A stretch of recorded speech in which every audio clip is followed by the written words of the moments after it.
Greetings, everyone. So I'm a little low on my lemon balm tincture. So what I'm about to do is I'm about to harvest some leaves and stems from my hydroponic plant that I showed you guys probably a couple weeks ago. But I just wanted to show you guys, remember how I was specifically pruning certain areas of the plant in order to allow some of the smaller leaves to grow, which, basically just allows the plant to grow fuller and it's done very well since then. So, and I've also I've changed it from a mason jar and put it into a larger bucket. So let me show you. So as you can see, I have taken the plant and taken it out of the mason jar, and it's now in a larger bucket. And what that does, it gives the roots, of course, more room and space to grow, and it allows the plant to grow fuller as well. But what it keeps, it helps keep me from changing out the nutrients as often, and so I don't have to disturb the plant as much.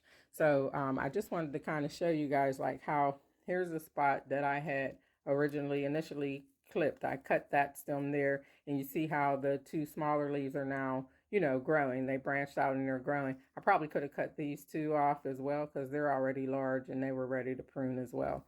But here's another spot that I have pruned, and I did cut the side shoots off on this one. So you can see I cut the top and I cut the two side shoots, the larger ones. So now these smaller leaves have, opportunity to grow, and they're growing. But being that I'm getting ready to make a tincture, she's probably getting ready to get, cut back quite a bit, because I'm going to need to harvest quite a bit of the leaves and stems in order to make the tincture. But I'm going to cut it in a way that, hopefully she'll continue to keep growing and, branching out. So we'll see. Alrighty. So this is probably about an ounce of plant material. So I've clipped off about an ounce of stem and leaves and stems, and I was still able to save a good bit of the plant. She is still pretty full. I did cut quite a bit of her, as you can tell. But I did find a pretty good example of how, where'd it go? Oh, here it is, of how the branching off works. So you can tell right here, let me get this a little in focus. So you can tell right here where I initially, come on baby, move out the way. Where I initially clipped. I cut that stem right there, and these were obviously two of the smaller leaves that were growing.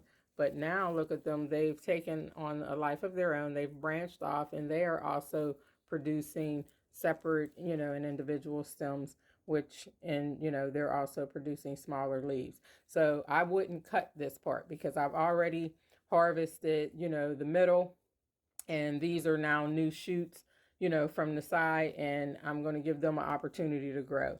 So, eventually I may come on one side or the other of, that middle piece and, trim one of these, and then they'll branch off. So that's a good example of how the plant continues to grow and to bush outward, if you will.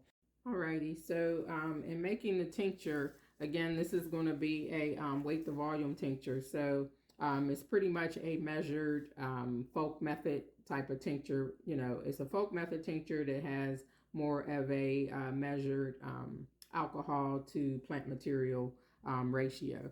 So I am deciding to do, since it's fresh matter, plant matter, I'm doing a 1:5 at 60%. The fresh plants, to have more of a water soluble property. They like, around 60%, 40 to 60% alcohol content. So I'm doing a 1:5, which means it's 1 part of the plant material, which I have 1 ounce of the plant material, and I'm doing a 5-part alcohol. Now with the weight to volume tinctures, the thing of it is, and for video, saving time purposes, I already have the alcohol and the water mixed, because being that you're pulling out the alcohol and the water soluble properties of the plant material when you're doing a weight to volume, you have to use 190 proof alcohol in order to be able to to navigate the weight to volume as in regards to water versus alcohol. So because I want to be intentional about how much alcohol and how much water, you use 190 proof because you can adjust the ratio. So you can control how much water versus alcohol. Wherein if it's 100 proof, you're getting 50% alcohol, 50% water, and that's just what it is. So you can't really control that ratio. But with 190 proof, you're basically starting with 100% alcohol. So you can dilute that down to whatever ratio you need. And so being that we're doing 1 to 5 at 60%, we need, and I have 1 ounce of herb, we need a total menstruum of 5 ounces of, menstruum, which means 5 ounces of alcohol. And that breaks down when we want the break the ratio down, it breaks down to 3 ounces of the 190 proof and 2 ounces of water in order to get that ratio we're looking for. So that's what I have in here. We have a total, menstruum of 5 ounces. 3 ounces of this is 190 proof and 2 ounces is, water.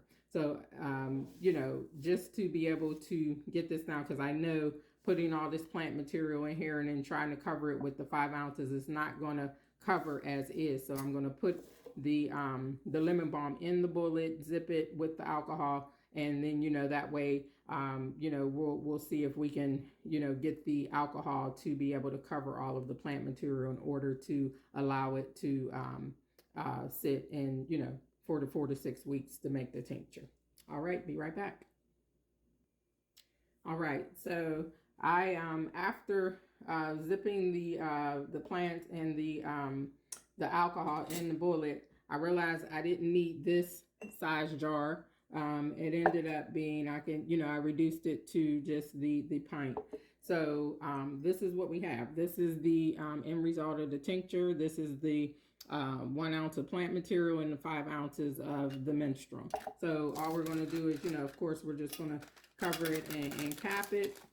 But being that this is like I said, a weight to volume and a measured ratio, this is what we're getting. Now, I can very well, if I do want larger amounts of tincture, this is the same lemon balm from the hydroponics. This is some of it that I've dried. I continue to harvest and dry it. But I can use this plant material and just do a regular folk method. So I can, put the plant material into the jar and fill it up with however much, of the 100 proof that I want. Now, in that instance, if I just do a folk method tincture, then I would use 100 proof, 50-50. So because we're not trying to intentionally draw out a specific ratio. So in that aspect, we can go ahead and use the 100 proof. So I would just, fill my jar. If I wanted to take this jar right here and just fill it up with, 100 proof, I can do that and still have a viable